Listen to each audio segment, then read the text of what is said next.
It's Thursday, January 30, 2025. I'm Albert Mohler, and this is The Briefing, a daily analysis of news and events from a Christian worldview. The headlines came last night in a flurry telling us of the collision of two aircraft near Reagan National Airport in Washington, D.C. We now know that close to 9 o'clock last night, an American Airlines regional jet carrying 60 passengers and 4 crew collided with an Army Blackhawk helicopter carrying 3 military personnel. As the news came in last night, there seemed to be the inevitability of a very significant loss of human life. And even as a search and rescue operation is still underway there in the waters of the Potomac, it was made more complicated last night by the darkness and the cold. So there were several complicating factors. But what you see in the aftermath of that crash, a crash so close to the nerve center of the American government, what you see is the fact that even in such a highly technological age, where just about everything happening anywhere near Washington, D.C. is tracked so carefully, something like this can happen. And on the one hand, you do have a sense that someone knows exactly what happened, but it takes a while for the details to come out. Obviously, there are a good many additional details to come out. This is one of the most highly complicated, one of the most highly concentrated, highly trafficked areas in the nation's airspace. And there had been a sense for some time that an increased likelihood of some kind of conflict, if not collision, was becoming more likely, especially as the traffic was on an uptick at just about every level.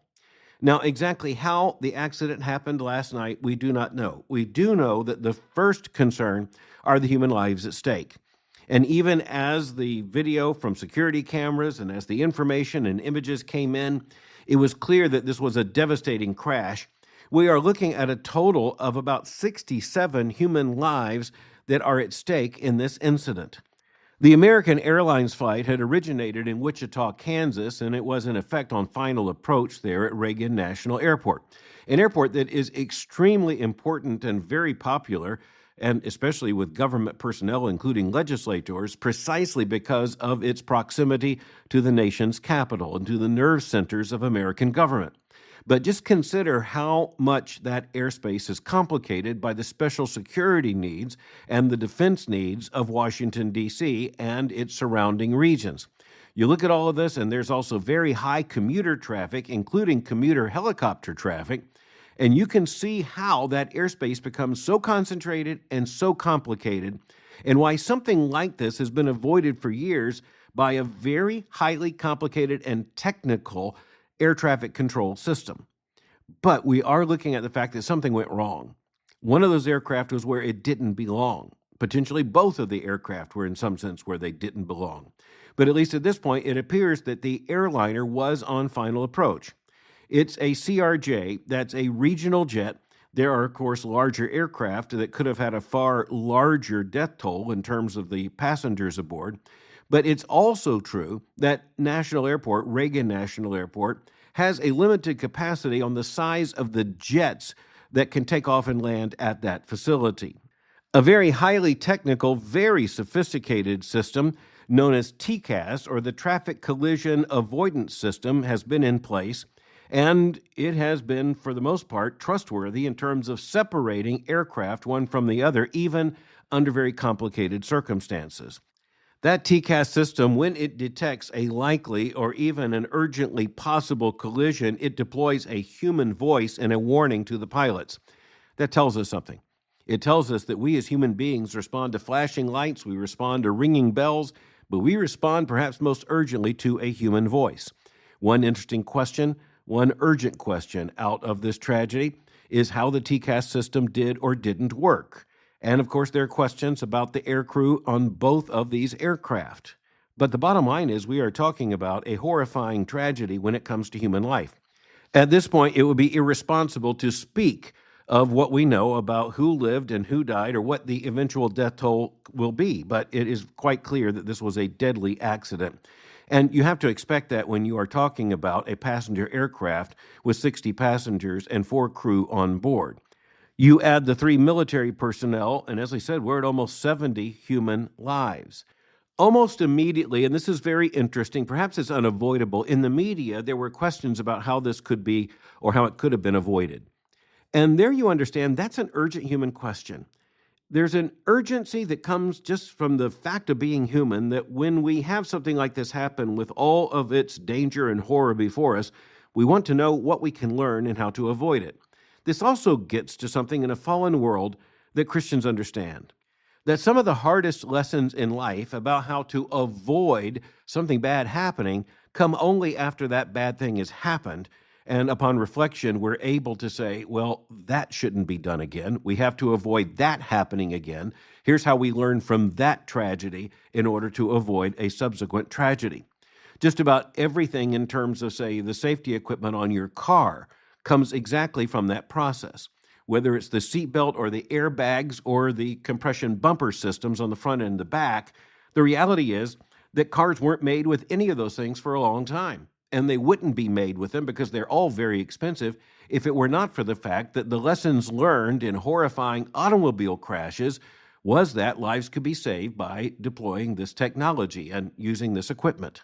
It's very telling that the national media conversation so quickly turned to who is at fault here, what policy is going to be changed here.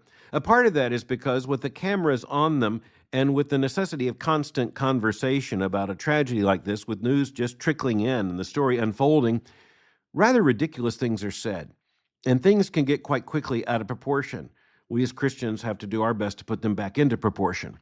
And that means that we ponder the meaning of almost 70 human lives. We understand that there are now dozens of families who are concerned with loved ones. We understand that there are communities, including Washington, D.C. and Wichita, Kansas, where it is likely that there is a concentration of those who are so deeply concerned. We also understand that every single human life on that plane was a human being made in the image of God, and thus they are not merely an aviation collision statistic. No doubt within the next several hours, over the next couple of days, we're going to know a lot more about the death toll and the result of this crash. In the meantime, it does point out and underline once again in tragic but indelible terms what is at stake in the difference between life and death. And just how quickly, in the space of an instant, the difference between life and death can be just about everything. The passengers on that airline were preparing to get off the airplane and get on with their business. The crew was concentrating on landing the plane safely. The military crew had their own assignment. The fact is, all of that changed in an instant, and that is a humbling realization for us all. But now I need to go where I intended to go with today's edition of the briefing, and we are talking about another horrifying event in human history. The scale on this one is far different. The Holocaust, with the death of over 6 million Jews. We're also looking at the fact that this week marks the 80th anniversary of the liberation of the Auschwitz death camp, and that demands our attention. Aging death camp survivors, political leaders, and others gathered there in Poland for the commemoration of this very sad 80th anniversary. Some of those there were just very young children when they were transferred to the Auschwitz camp, and when the camp was liberated in 1945, it was liberated by advancing Russian troops. And even now, as it's considered a part of Poland, it was then under the portion of Eastern Europe that became occupied by the Soviet armed forces. But the most important thing that happened 80 years ago this week, Allied forces did liberate the camp. But what did that mean? It meant that the advancing Russian forces both scared away, captured, and killed the German forces in the region and there directly in the camp that were in control. But that doesn't mean that 80 years ago, the Jewish people, few as they were, given the scale of the Holocaust, who were alive when that Liberation Day happened, it wasn't as if they just walked out of the death camp. Many of them were so frail that they would die shortly thereafter. They had been starved. They had been deliberately made emaciated walking skeletons, as some American observers said. And the Allies did not know exactly even what to do with the liberation of the survivors of the death camps. But let's just remind ourselves how this happened. And then we're going to look at some very important foundational theological issues. How did it happen? Well, for one thing, the Germans were warned that it would happen. The entire world was warned that it might happen. They were warned, if nothing else, in Mein Kampf, the book by Adolf Hitler, written in 1925, in which he basically called for a resurgence of a German nation and for the elimination of the Jewish people. Now, you add all of this together and you recognize that even when the Third Reich came into power with an openly and deadly anti-Semitism, it didn't yet plan on what would eventually become the death camps. The death camps became the official policy of the Nazi government on January the 20th of 1942. And here's something horribly, horribly important about that. It was a group of German officers. It was a group of German bureaucrats with military officers who met together in an elegant home there in Wannsee, a very rich enclave near Berlin. And they met to decide on a final solution, as they called it, for the Jewish problem.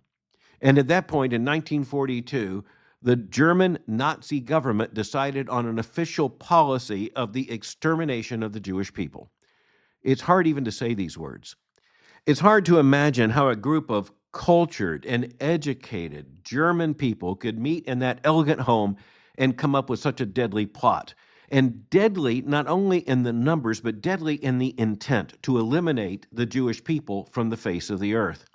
By that time, the Jewish people, not only in Germany, but in German-occupied lands, had already lost their property. They had already been gathered together into what became called concentration camps. Not all of the concentration camps after 1942 became death camps, but the entire Nazi regime became a part of the apparatus of the culture of death. Human beings were separated between those who deserved to live and those who deserved to die. Those who deserved to die, in the view of the Nazi regime, were sent to the death camps. The most notorious of these was a twin set of camps known as Auschwitz-Birkenau. And it's the 80th anniversary of the liberation of the Auschwitz camp that led to the commemoration that took place in Poland on Monday. The hard questions coming out of the Holocaust, and in particular, just to invoke one name, Auschwitz, the name of that death camp, the questions loom so large in the conscience of the 20th century. This is the problem of moral evil. As we think about the challenge of evil, how to explain evil in theological terms, we recognize that we divide evil into two major categories. The two categories are natural evil, that's like an earthquake, and moral evil, that's like homicide. Those are very different things. They are different in the cause, and in one sense, they're different in the effect. Now, the effect of death or injury is something that's the same, whether something happened by accident or by intentionality. But the moral context of the act, the moral context of the event, is significantly different. We don't hold the earth criminally culpable for an earthquake. We do hold the Nazis criminally culpable for the Holocaust. Now, by the way, I would not normally add this third category, but today it's unavoidable. A third category is evil, that is to say, evil effect, a tragedy that involves both natural and moral aspects. And an example of that would be, say, a plane crash. When you look at a plane crash, it isn't just nature at work. There are human decisions, human involvements that are at work, but there was not, almost assuredly, any intention, moral intention to bring about the tragedy. So there's a third category in which there is human moral involvement, but without any incentive or any motivation to bring about a deadly effect. Nonetheless, there is still some level of moral responsibility. That's just the assumption with which we address a tragedy like this. But in the case of something like a plane crash, a mid-air collision, we don't ask, why did he do it, but how did this happen?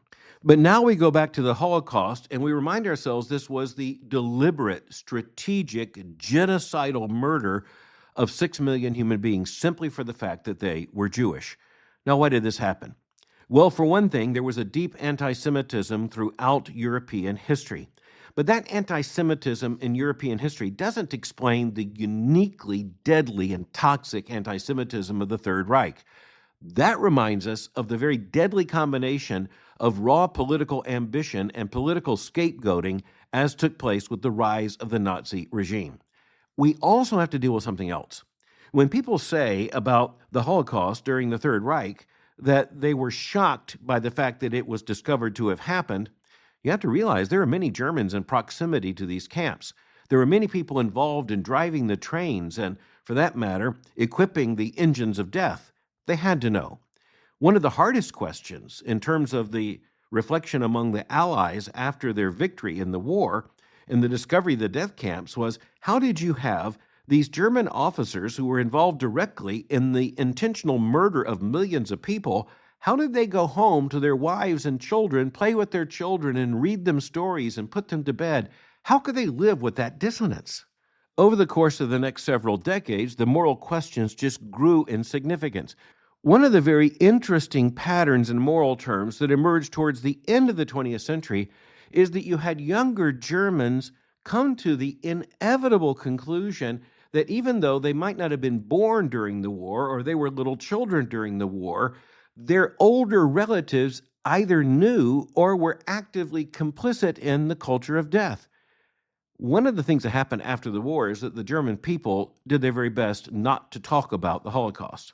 Now, I'm not just separating the German people as if they are a separate ethnicity. I'm simply saying that having been in the regime in which Nazism had been in power after the fall of Nazism and the tragedy of the horrifying war, and then the challenge of rebuilding Germany, the Holocaust became something that just wasn't talked about. There were those, especially in the Jewish community, who wanted to talk about it. But on both sides of the Atlantic, frankly, there just wasn't adequate attention given to the Holocaust. A lot of that didn't change in Germany or on this side of the Atlantic until the 1970s and even into the 1980s. And that's when, as is now a recognized pattern, the children of those who had lived through the war years began to ask hard, inevitable, unavoidable moral questions. And then the question was, how do we assign responsibility? What do we do now? The emergence of Israel as a nation in the period 1948 to 1949 with the support of the United Nations, that action, especially by the United Nations, is inexplicable except for the sense of responsibility of the world to help protect the Jewish people. And the Holocaust was a graphic, underlined message of why the Jewish people needed a Jewish homeland. It also explains why the phrase, "never again," is one of the most motivational statements in Israel and among the Jewish people. When you look at the strength and the commitment of Israel today, understand that that was forged through centuries of anti-Semitism, but in particular in the death camps of Nazi Germany. Ronald J. Lauder, the president of the World Jewish Congress, he's also the chairman of the Auschwitz-Birkenau Memorial Foundation, told the New York Times, quote, "This is the most important anniversary we're going to have because of the shrinking number of survivors and because of what is happening in the world today," end quote. Now, here's something very interesting. As you look at the commemorations, for example, of D-Day, the D-Day invasion, even though we had a commemoration just a matter of years ago about that Allied invasion in 1944, the youngest persons involved as personnel in that invasion were about 17 years old. There were also some 16-year-olds who lied about their age in order to get into uniform. But we are talking about the fact that those survivors of D-Day who are still around to commemorate that event, their ranks are thinning year by year. And especially when you have these observances about every 5 years, 5 years is a very long period of time when someone is in his or her 90s. There were survivors of the death camps who were younger than 16 or 17, and that has explained why their numbers have been a bit more robust in terms of these kinds of commemorations. But Ronald Lauder's absolutely right. 5 years from now, you're looking at the 85th anniversary of the liberation of Auschwitz. You go 5 years after that, I think we can pretty clearly understand that time is running out to recognize those living among us who experience this moral horror. Two additional Christian theological insights seem to be absolutely necessary here. One is the question as to how this kind of evil could come to reside in individual human hearts and then in a human culture or society. And there, I think we have to think of the terms that you find in Scripture where it is clear that God sometimes gives people over to their sin. Human beings, individually and corporately, we are responsible for our sin. But it is possible for human beings to give ourselves so much to a particular pattern of sin that God simply gives us over to it. But it is also very important we recognize that a moral horror on the scale of the Holocaust, which defies all imagination, it certainly humbles us and reminds us of the fact that there is no adequate human court to try the guilt of this particular kind of horrible event, of this particular kind of homicidal, genocidal effort, of this kind of moral evil. And this underlines why one of the most important facets of Christian truth, one of the most important dimensions of biblical theology, one of the clearest teachings of Scripture, is that a human court of justice can go only so far. Absolute justice, perfect justice, and that means not only the determination righteously and perfectly of guilt, but it also means the application perfectly and comprehensively of punishment. And in this case, only the judgment of God will do.